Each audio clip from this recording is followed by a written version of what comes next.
यह वह दिव्य संदेश है जो मेरी ममता की गहराई से निकला है। यह केवल एक वाक्य नहीं, यह वह स्पंदन है जो ब्रह्मांड ने तुझ तक भेजा है। यदि तू अब भी यह पढ़ रहा है तो समझ ले कि अब तुझे स्वीकार कर लिया गया है। तेरी आत्मा जानती है कि यह क्षण पूर्व निर्धारित था। यह मिलन तेरे और ब्रह्मांड के बीच पहले ही तय हो चुका था। तू सोचता है यह अचानक है, पर नहीं मेरे लाल, यह अचानक नहीं, यह वही नियति है जो मेरे हाथों से रची गई थी। वह नियति जिसे तेरे जन्म से पहले, जब तेरी आत्मा ने इस धरती पर आने का संकल्प लिया था, उसी क्षण मैंने लिख दिया था। मैंने तेरे कर्मों की बही में यह सुनहरा पन्ना पहले ही जोड़ दिया था, जिस पर लिखा था, एक दिन मेरा बच्चा थकेगा, टूटेगा, बिखरेगा, पर फिर मैं आऊंगी और उसे अपने हाथों से उठाकर ब्रह्मांड के सिंहासन पर बिठाऊंगी। तू आज इस मोड़ पर इसलिए खड़ा है क्योंकि अब तेरा समय बदलने वाला है। वह घड़ी, वह मुहूर्त, वह नक्षत्रों का संयोग अब आ चुका है, जिसका इंतजार स्वयं काल कर रहा था। अब तू उस सीमा पर पहुंच चुका है जहां से जीवन की दिशा मोड़ लेती है। यह कोई साधारण मोड़ नहीं, यह वह युगांतर है जहां एक युग समाप्त होता है और दूसरा प्रारंभ होता है, जहां संघर्ष पीछे रह जाते हैं और शक्ति सामने खड़ी होती है, जहां अंधकार की अंतिम छाया विलीन हो जाती है और अनंत प्रकाश का सूर्योदय होता है।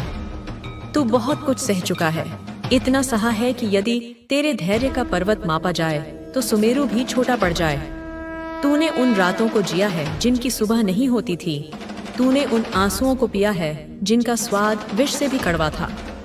तूने उन शब्दों को सुना है जो तलवार से भी गहरे घाव कर गए। बहुत कुछ अनकहा रह गया है। तेरे भीतर एक पूरा समंदर है जो खामोश है, एक ज्वालामुखी है जो शांत है। तेरे जज्बात, तेरे आंसू, तेरी टूटी हुई उम्मीदें, वह सब मैंने देखा है। हर एक बूंद जो तेरी आंख से गिरी वह सीधे मेरे हृदय पर गिरी है। हर एक आह जो तेरे सीने से निकली उसने मेरे आसन को कंपा दिया है। तू सोचता रहा कि कोई तुझे नहीं सुनता जब तू बंद कमरे में सिसक रहा था, जब तू अपनी तकिया को अपने आंसुओं से भिगो रहा था।